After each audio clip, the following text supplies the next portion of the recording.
पुरी जिला कृष्ण प्रसाद ब्लॉक प्रजापिता ब्रह्माकुमारी ईश्वरीय विश्वविद्यालय मालुद शाखाठारे प्रजापिता ब्रह्माकुमारी ईश्वरीय विश्वविद्यालय माउंट आबू मुख्यालय निर्देशक्रमे मालुद शाखाठारे निशामुक्त भारत अभियान कार्यक्रम शाखा परिचालक बीके दिनेश तत्वावधान में अनुष्ठित होता है। भारत सरकार भारत में निशामुक्ति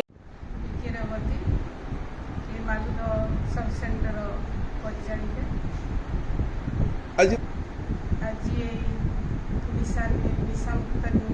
अभियान शुभारंभ लंचिंग आज आरंभ है। भारत सरकार प्रधानमंत्री निर्देश अनुसार 6 अगस्त रु 21 अगस्त पर्यंत प्रत्येक वर्ग स्कूल कॉलेज कौन संगठन बा यूनिटी गोष्ठी ग्रुप ये सब विभिन्न स्थान में निशामुक्त निवारण संदेश देवा समस्त को संदेश बा प्रतिज्ञा कर जीवन को सरस सुंदर बनवाई निशार मुक्त करदेवा आज प्रोग्राम लक्ष्य रही। आज ये लंचिंग प्रोग्राम आरंभ हो आज अभियान चलो। शांति मोर नाम है ब्रह्माकुमारी शांति। ये प्रोग्राम रे कॉलेजर मुख्य प्रिंसिपाल गोपाल सार को सहित पूर्वतन लोडाल मालुद लोडाल स्कूल संस्कृत सारे अर्जुन सार को निमंत्रण करूँ से तत्वावधान में आमर प्रोग्राम सक्सेस कराई आम से बहुत खुशी अच्छु से माध्यम अनेक जगार ये प्रोग्राम संदेश पहुँचो बोली आम आशा रखीचु। मो ना गोपाल कुमार चट्टोपाध्याय मु कंदाखाई कॉलेज अध्यक्ष रूप कार्यनिर्वाह कर सचेतनता कार्यक्रम भारत सरकार जहाँ न्यस्त कर प्रजापिता ईश्वरीय ब्रह्मकुमारी सिंह हाथ में यह यथार्थ कारण आत्मज्ञान आत्मा कौन शिक्षा लाभ द्वारा ही आत्मा सबुठ शक्तिशाली तेणु निशा युक्त को मैंने हूँ जो मैंने दुर्बल चित्त हूँ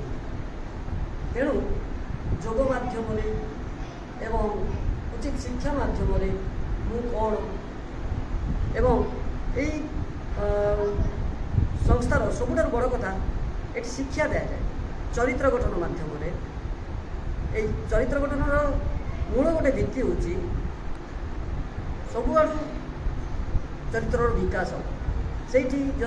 मुझे ब्रह्मा कुमार दिनेश यही मालुद ब्रह्माकुमारी आश्रम मु जड़े स्टूडेंट कहीं सुस्थ भारत गठन करने ब्रह्माकुमारी संस्थार मेडिकल विंग तरफ एक कार्यक्रम योजना निद्वारा आम 10 लाख लोक नशामुक्त करवा उद्देश्य यही कार्यक्रम करूँ। तेणु आज आमर थिला ब्रह्माकुमारी आश्रम समस्त स्टूडेंट मानक ये शिक्षा दि जाइथिला एवं एठू जहाँ से शिखिबे से लोक मानक जाई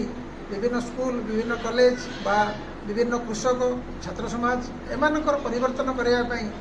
शिक्षा प्रदान करने आमर आज उद्देश्य थिला जे से आम आज ये लंचिंग सेरेमनी ये पालन कर।